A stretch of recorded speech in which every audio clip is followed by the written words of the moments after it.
बनवत आहे जे अवेलेबल फॉर्ममध्ये आपल्याला हे होईल आणि एकदम स्वस्त घरच्या घरी आपण बनवत आहे. आणि याचं प्रमाण सांगत आहे तुम्हाला. कास्टिक सोडा आपण घेतलेला आहे 4 किलो फ्लेक्स फॉर्ममधलं. सल्फर घेतला आहे 99.9% वाला 5 किलो. ठोकळ मीठ घेतलं आहे आपण अर्धा किलो. आणि ही माती आहे बोरची, बोर गत्यांची माती लागते ती आपण घेतलेली आहे. तुम्ही याच्याऐवजी गेरू पण वापरू शकता किंवा हे करू शकता. असं आपण हे केलेलं आहे. याचं आपण 25 लिटरसाठी ड्राम सल्फर बनवत आहे. ठीक आहे. आणि पाणी घेतलेलं आहे 20 लिटर फिल्टरचं पाणी 20 लिटर घेतलेलं आहे. ठीक आहे. पाणी टाकत आहे आता ड्राममध्ये 5 लिटर पाणी. पहिलं पाणी पहिले आपण ते आपण बनवत आहे आता. तर आपण आधी टाकत आहे 5 किलो सरबत. 5 किलो आपण गंधक घेतला आहे म्हणजे प्युअर फॉर्ममध्ये 99.9 वाला. ते आपण पहिले क्रॉस पेल टाकत आहे. न हात लावता न काही करता आपण याच्यात रिचवत आहे.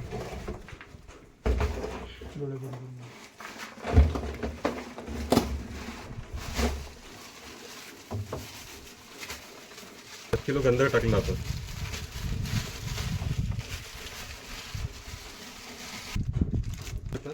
हे आपण समुद्री मीठ वापरत आहे 100 ग्राम.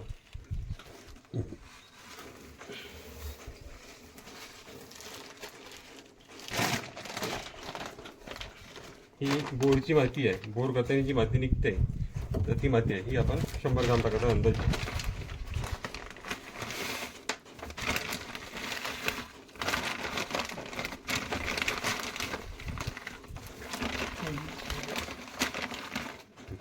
आता आपण 100 ग्राम ही टाकली. आता हा आहे कास्टिक सोडा. हा पण आपण 4 किलो टाकत आहे.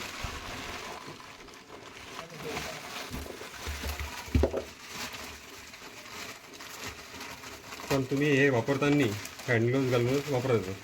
हे आता जवळपास इथलं जे टेम्परेचर आहे ते 1,600 डिग्रीपर्यंत जाते. तर वापरताना कधी पण हँड ग्लोव्ज घालून वापरायचं.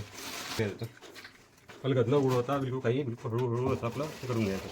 तर हे थोडंसं प्रिकॉशन घेऊन जर केलं आपण तर एकदम चांगलं होतं. आणि कधी वापरताना हा जो ड्राम आहे हा एकदम चांगला मजबूत पाहिजे.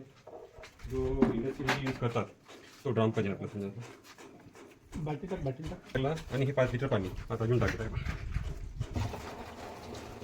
अगदी हळू सावकाश टाकायचं बिलकुल न उडता.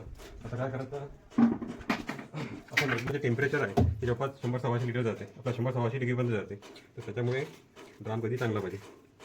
आणि हळूहळू आपलं हे फिरवत राहतं.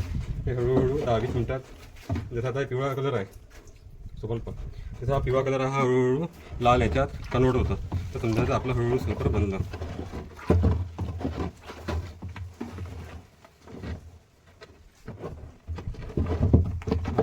जर धावत राहिला तर त्याच्यामुळे काय होतं, जे गुठल्या जे म्हणते हे टेम्परेचर हळूहळू वाढत जातं. 20 मिनिट तर फक्त एवढा एका कंटिन्युएशनमध्ये असं चालवत राहतं. घेताना हे काडी पण चांगली घ्यायची, मजबूत घ्यायची, नाही पूर्ण जळते काडी पण. 1-2 दिवसांनी आपण याच्यात जळा सल्फर प्लस म्हणजे याच्यात आपण विथ मायक्रोन्युट्रियंट असं आपण बनवणार आहे. सल्फर विथ मायक्रोन्युट्रियंट म्हणजे तुम्हाला सर्व पिकावर वापरता येईल. ते एकदम कमी खर्चात आपल्या शेतीसाठी एकदम उपयोगी, कमी खर्चात काम होते. समजा असं आहे, आपल्या सोयाबीनला हे सल्फर असल्यामुळे दुय्यम अन्न घटक आहे. याच्यामुळे काय होते, तुम्हाला दुय्यम अन्न घटकाचा सल्फरचा पुरवठा होते. त्याच्यामुळे काय होते की जमिनीतले जे बुरशीजन्य रोग आहेत ते पण कंट्रोल होते सल्फरमुळे. आणि मच्छर म्हणा, माशी म्हणा, पांढरी माशी म्हणा, कीड म्हणा, अळी म्हणा याच्यापासून दूर राहते तुमच्या पिकापासून. हे पण एक काम सल्फरचं आहे. समजा दुय्यम अन्न घटकही मिळतं आणि तुमच्या पिकाच्या पिढीचं संरक्षण पण होते. तर याचा वापर करताना काय करायचं की जास्त म्हणजे एका पंपाला 25 ते 50 ml पर्यंत तुम्ही वापरू शकता.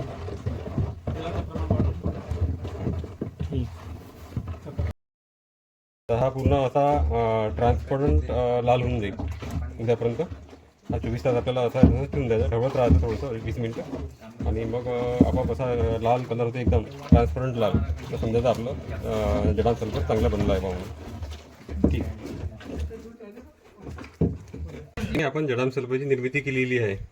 हे सल्फर आता आपल्याला वापरण्यासाठी योग्य आहे. म्हणजे असं लाल कलरचं पूर्ण असं हे होते, ट्रान्सपरंट एकदम लिक्विड तयार होते. आणि वापरताना आपण काय करायचं, प्रत्येक पिकावर किंवा तुमच्या फळबागेवरही जिथे आता फळबागा फॅट ते राहत असेल अशा ह्याच्यावरही चालते ते सल्फर. तर जर तुम्हाला सोयाबीन वापरायचं राहिलं तर एकरी आपलं 500 ml किंवा 700 ml पर एकर तुम्ही वापरू शकता. वापरताना असं जर वापरायचं राहिलं तुम्हाला तर 50 ml किंवा 60 ml पर पंप वापरायचं. तुमची किडी, बुरशीजन्य रोग याच्यासाठी आणि सोयाबीनवर पांढरी माशीसाठी चांगलं काम करते समजायचं. तर या पद्धतीने बनवा आपापल्या घरी आणि कमी खर्चात काम होते समजायचं. आता तुम्हाला बनवण्याला खर्च जास्तीत जास्त आला समजायचा, आपण बनवलं 25 लिटर. 25 लिटरला खर्च आला तुमचा 250 रुपये. म्हणजे नगण्य खर्च आहे समजायचा तुम्हाला. हे 25 लिटर तुम्हाला तुमचं 30 एकर किंवा 35 एकर जमीन असेल, तुमचे 2-3 फवारे होते याचे. तशा पद्धतीने बनवून तयार निविदा आणि स्वावलंबी व्हा. चला, धन्यवाद मित्रांनो.